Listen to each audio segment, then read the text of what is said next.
तापरे 11 मास धरी तांकर पाली जो दिन थिबो से माने सेवा करिवे किंतु निरवच्छिन्न जो सेवा ताहा एई एक मासर सेवा देखंतु विभिन्न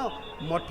तरफरु ये तो होउची पुरीर संस्कृति होउची मठ संस्कृति एठी निम्बार्काचार्य आसीचंती वल्लभाचार्य आसीचंती चैतन्य देव आसीचंती आउ एटी आदिगुरु शंकराचार्य आसीचंती सबु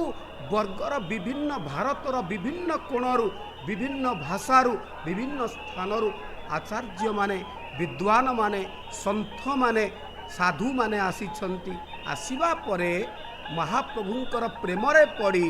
महाप्रभुंकर आकर्षण रे आकर्षित होई गोटिए गोटिए मठ आस्थान तैयारी करिसंती से मठ आस्थान आज मध्य बंची रही श्रीक्षेत्र मेरुदंड स्वरूप